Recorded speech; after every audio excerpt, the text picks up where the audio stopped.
Bienvenidos a mi página web, bienvenido a mi canal de YouTube.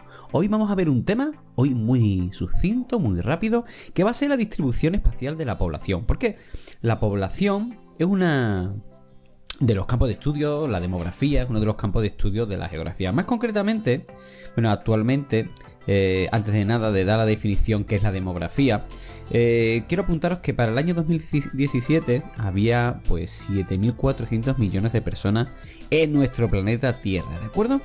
7.400 millones que tienen que acceder a los recursos, ¿de acuerdo? Y no es poco, es bastante. Vamos a ver la geografía de la población como esa parte de la geografía, como esa rama de la geografía que estudia los patrones y la distribución espaciales de los fenómenos demográficos, así como la variación de los mismos a través del tiempo.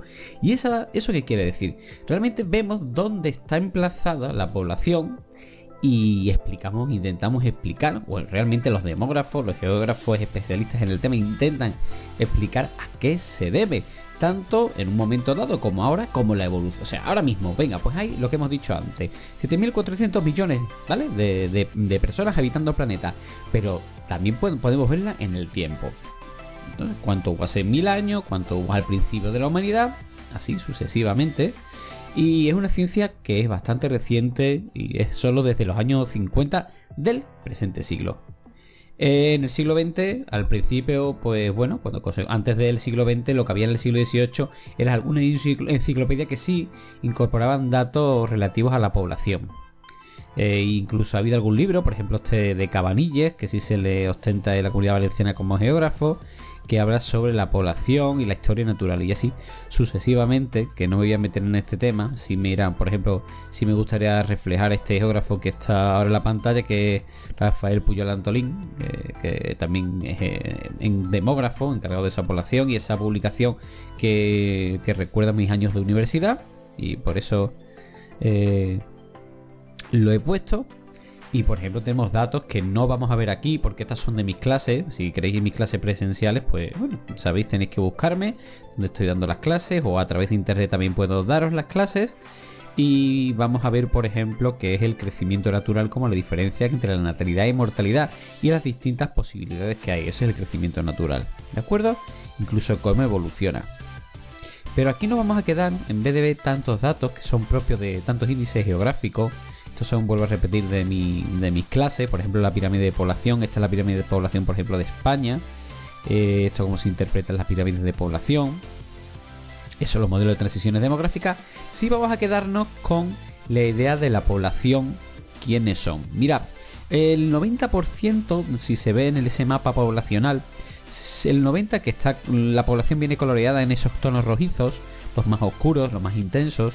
Vemos que el 90% de la población se sitúa sobre el hemisferio norte. ¿Veis esa línea que marca el Ecuador? Que pasa efectivamente por Ecuador. Pues la población, el 90%, está en el hemisferio norte. Y más concretamente se sitúa entre el 20 grados de latitud norte y 60 grados de latitud norte. ¿De acuerdo? Entre 20 y 60 grados de latitud norte. Y son propios de países subdesarrollados el 75% de la población. Mientras que los países desarrollados, entre comillas eso de desarrollados, tienen el 25% de la población.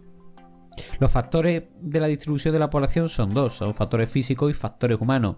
Por ejemplo, en la imagen que os muestro, pues en los desiertos es muy difícil que haya población, no porque no tengan acceso al agua en sí, sino porque no hay realmente una actividad económica que te permita mantener ya la población. Si lo hubiera, no te preocupes, que existiría, que los menos adaptamos. Y también hay factores humanos, y ahí he puesto una imagen de una guerra, de una batalla, porque los factores históricos también, sobre todo esos factores históricos, se han hecho que nos dispongamos en una localización o en otra. Por ejemplo, ¿por qué España, la población de España se sitúa mayoritariamente en la periferia? Pues obviamente porque hay un factor histórico y económico, que es primero fue la industria y después el sector servicios, ¿de acuerdo? Pues ese es el factor humano. Pero tampoco me queda con esto. En general vamos a ver que en Europa hay 782 millones de habitantes, en Asia 4.500 millones de habitantes, en África 1.115 millones de habitantes y en América 1.040 millones de habitantes. Y aquí lo vemos en el gráfico. Ahí vemos tanto la distribución en esas columnas, en ese gráfico de barra de la población, 782 para Europa, 4.500 Asia, 39 millones de habitantes para Oceanía, 115 millones para África y 1040 para América. Y con el punto, ese punto de color naranja, me ha gustado representar lo que es la densidad de población, es decir, el número de habitantes que veis en la leyenda del gráfico, el número de habitantes que hay en los kilómetros cuadrados, ¿de acuerdo? Si queréis ver esos datos, cómo se calcula la densidad de población, es muy fácil, ustedes me lo decís y yo os hago un vídeo concretamente, aunque eso viene en mis cursos, ¿de acuerdo?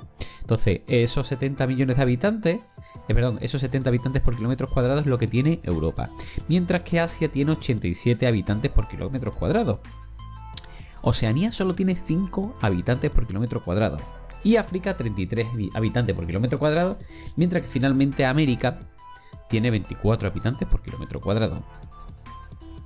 ¿Cuáles son los principales focos y vacíos demográficos? Vamos a ver los focos, que es lo que nos interesa. Mirad, si os fijáis en el mapa a la derecha os lo señalo.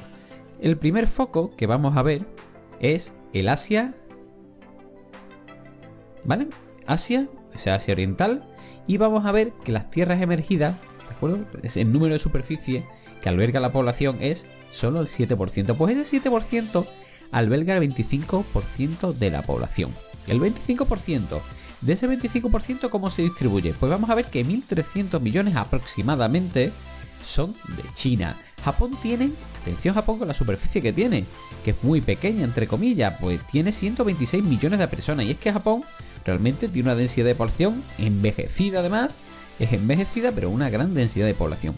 Corea del Sur tiene 51 millones de habitantes, mientras que Corea del Norte se estima que 1,2 millones de habitantes, muy poca población. Con el tema de Asia Meridional, vamos a ver que en el 5% de las tierras emergidas se concentra el 28% de la población. Y ya sabemos mayoritariamente, mira la India, te lo está diciendo todo. Entonces, vamos a ver que la India tiene unos 1.200 millones de personas. Indonesia, lo que es la península de Indonesia, se quedan en 260 millones de personas. Bangladesh tiene 163, está muy pegadita a la India, millones de personas. Y Pakistán tiene 25 millones de personas. Con respecto a Europa, es el 6,7, es un 6,9%, perdón, 6,9% de las tierras emergidas, tiene una población de 11,5% del total, ¿de acuerdo? Del mundo, con 782 millones. Si vemos la distribución de los principales países con mayor población, vamos a comenzar por el primero, que obviamente es Rusia. Rusia, aunque la distribución es bastante irregular, porque resulta que la extensión de Rusia es brutalmente grande, pues tiene 146 millones de personas. 82 millones de personas Alemania, 79 Turquía, 79 millones, 65 millones Reino Unido y 64 millones Francia. ¿De acuerdo? España, veis que no lo he puesto porque realmente no tiene esa densidad, como tiene sobre todo esa línea que va desde la costa suroriental de Inglaterra, del Reino Unido, perdón, que pasa por Francia, Luxemburgo, bueno, los Países Bajos, Luxemburgo, y que llega hasta Italia. Eso se le conoce en población como la banana azul, ¿de acuerdo? De alto desarrollo, sí, la banana azul, como de alto desarrollo poblacional. Finalmente, como tierras emergidas, vamos a ver América del Norte. América del Norte tiene 1% de la superficie, pero mira que la distribución supone el 5% nada más que la población mundial, unos 579 millones de personas. Dijimos antes que son, creo recordar, 1040 millones en total, pero de la distribución, como veis en el mapa, se dispone en la costa este y en la costa oeste. Y obviamente en Alaska, por ejemplo, en el caso de Estados Unidos o el norte de Canadá, pues hay muy poca población, ¿de acuerdo? Pues el medio físico pues no invita a ello.